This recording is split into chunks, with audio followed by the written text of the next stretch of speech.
Welcome, Capricorn, to your 2024 horoscope. In this horoscope, I will be walking you through each individual month of the year, giving you a really good understanding of the energy that you will be moving through for the year ahead. Now, if you would like, you can grab your birth chart. That way, you're able to see if you're having any personal activations this year. Compare the energies that we will be discussing in this horoscope to your birth chart. If you have any personal planets or points at the degree points that we will be discussing in this horoscope, that's how you'll know if you're having any personal activations. So let's get right into it. Now, 2024, we have Pluto re-entering Aquarius. We did get a taste of this energy back in 2023 between March and June when we had Pluto ingress into Aquarius for the first time. Mind you, Pluto is going to spend the majority of its time in Aquarius this year, giving us a much better understanding of how this energy is going to be expressed collectively and individually.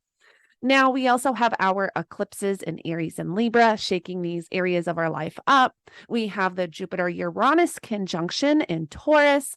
We have Jupiter entering Gemini. We have the Mars-Jupiter conjunction in Gemini. And we also have Mars. We have a Mars retrograde at the end of the year, which falls into 2025. And so we will be getting into all of this energy plus more. But at the end of this horoscope, I'm actually going to touch on some of the energies that we will be experiencing in 2025, giving you a bit of a sneak peek. So let's get right into the year. So I have selected a chart for each month to give you a bit of a visual. Now, right on January 1st, we have Mercury stationing direct in Sagittarius, which is right here in your 12th house of places that are hidden, like hospitals, asylums, retreat centers. The 12th house can also suppress energy. The 12th house represents the subconscious, karmic energy. And so, at the end of 2023, with this Mercury retrograde in Capricorn and Sagittarius, Capricorn being your first house, this is something you're rethinking. Capricorn ruling that first house, and the first house is the self, your character, your personality, your physical body, your appearance, your perception, how you view this physical reality. There is something that you are rethinking in these areas of life, the end of 2023 into 2024. Now, right on the first when Mercury stations direct, right at that 22 degrees, what is interesting is that at the end of the year, we have a Mercury retrograde, and Mercury is going to station retrograde at that 22-degree point of Sagittarius. So there might be something you're revisiting at the end of 2024 that you were navigating at the beginning of the year and the end of 2023. So keep that in mind. Now, on January 4th, we will have Mars enter Capricorn, your first house.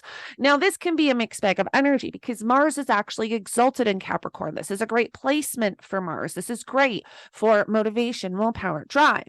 However, depending on if you have a day chart or a night chart is going to depend on how this energy is expressed. So if you have a day chart, Mars is your most malefic planet. If you have a night chart, Saturn is your most malefic planet. Also keep that in mind as we are moving through these energies and talking about these energies. But Mars in the first house, I have seen, Mars in the first house bring inflammation because, that's your body. Your body is represented in that first house. Irritability, not a lot of patience. But this can also mean that maybe you're just very motivated, very ambitious to get these, goals for 2024 going. So it really depends on your personal birth chart, how that Mars energy is expressed. It could be a little bit challenging, but it could also be very motivating. Now, on the 11th, we will have our new moon in Capricorn, your new moon. So this is a perfect time for you to set intentions around anything that has to do with you and your direction, whatever new direction you want to take for the new year. This is the time to set those intentions. We will also have 2 full moons in Capricorn this year. You have 2 full moons. So that is very significant. Which we will get into. But there's going to be a lot of focus, on you and your direction. And then on the 13th, we have Mercury entering Capricorn, bringing a lot of energy to that first house. Coming into the year, there's a lot of focus on you and what you want, what you need, what you desire, the direction that you want to move in.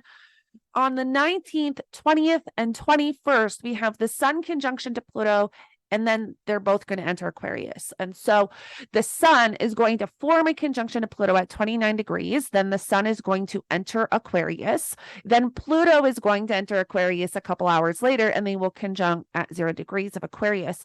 So you've had Pluto transiting your first house for 15 years, completely transforming who you are, what you need, what you want in life, your perception, of this reality, and Pluto, and you're about to be done with this, which is great, right? And Pluto is not necessarily, negative or positive. It is just very transforming. Pluto brings what is deep beneath the surface to light, to come to your awareness, to be transformed. And so you're about to have Pluto exit that first house and enter your second house of money, finances, and material possessions, transforming this area of your life.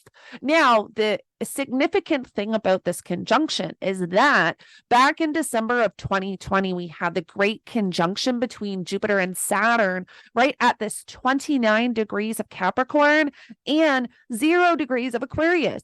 So there's something about what we were navigating, collectively and individually back in December of 2020 that can be revealed. This could be secrets revealed, revelations, truths coming to light. This could be really deep transformation on, something that you were navigating back in December of 2020.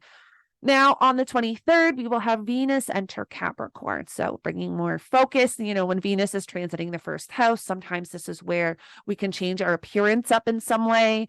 We can just focus more on beauty.